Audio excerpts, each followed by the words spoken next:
Suspension order. ఏ? Wireless లో నీ గురించి కవిత చెప్పాను కదా దానికి. Oh God, I'm so sorry. అరే why are you sorry? I'm very happy. ఏ? ఎందుకంటే 2 రోజులు పని లేదు. I'm a free bird. నిన్నెప్పుడు చూడాలనుకున్నా వచ్చి చూస్తాను. ఇప్పుడు వచ్చినట్టు. యు నో సంథింగ్, ఈ ఏంజెల్ ని నా జీప్ లో కూర్చోబెట్టుకుని ఊరంతా తిప్పుతాను. Here's my baby, here's my girl అని లోకానికి చెప్తాను. What you say? అయ్యయ్యో, ఎవరైనా చూస్తే నీ కూతురేమో అనుకుంటారు. Sorry, just joking. నీ కూలర్స్, నీ టీ షర్ట్, నీ జీన్స్, నీ షూస్ ఒక్కొక్క దానికి 5 సంవత్సరాలు తగ్గిస్తే అయ్యో అప్పుడు ఇంకా చిన్నపిల్లని అయిపోతాను. You know minus చెడ్డీ.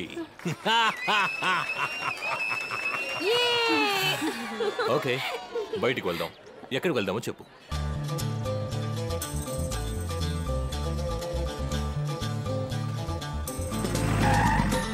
Mahesh, Mahesh, Mahesh. Hi my friend. Thank you Mahesh. మనిద్దరం మంచి ఫ్రెండ్స్ అని ఈ ఏరియా వాళ్ళకి తెలియాలి కదా. పాపం నిన్న ఏరియా నుంచి జీప్లో తీసుకెళ్ళాను కదా. Good friends. మన మహేష్ ఇమేజ్ సరిదిద్దడం కోసం ఏసీ గారికి చెప్పి స్వయంగా తీసుకొచ్చింది. హోమ్ సెక్రటరీ కూతురా మజాక. అమ్మగారు ఎలా ఉన్నారమ్మా? We are good friends. చాలా మంచివాడు, నా very good friend. Sir, shirt వేసుకొని వస్తాను. ఓకే. ఆ తర్వాత ఈ ఏరియాలో ఏదైనా ప్రాబ్లం ఉంటే వెంటనే మహేష్ తో చెప్పండి. తను నాకు వచ్చి చెప్తాడు, నేను చూసుకుంటాను.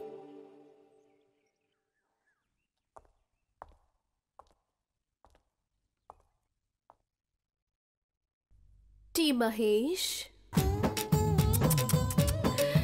నీ చేతిలో ఏమీ లేదు. నేను చెప్పిందే చేస్తానని నువ్వు అర్థం చేసుకోవాలి. అందుకే ఏసీని ఇక్కడికి తీసుకొచ్చా. నా లవర్ ఎలా ఉన్నాడు? నువ్వు ఒక లెవెల్కి వెళ్తే నేను ఒక లెవెల్కి వెళ్తాను.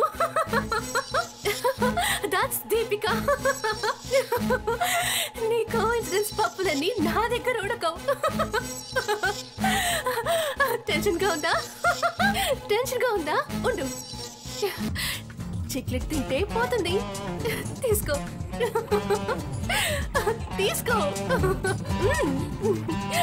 ఒక్కసారి తిని చూడు.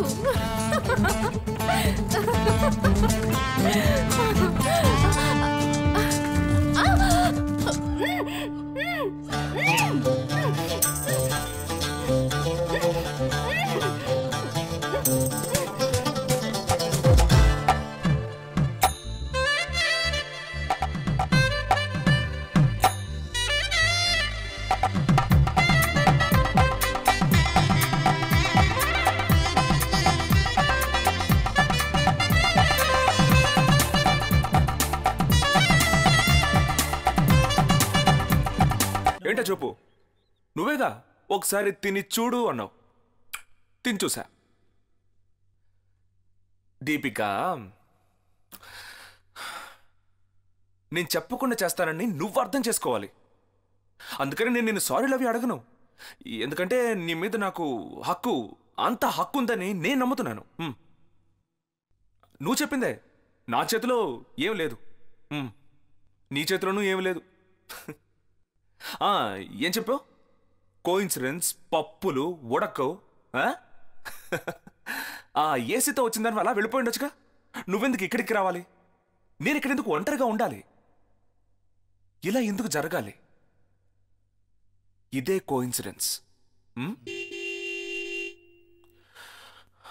పో, నీ లవ్వరు పిలుస్తున్నాడు. పో.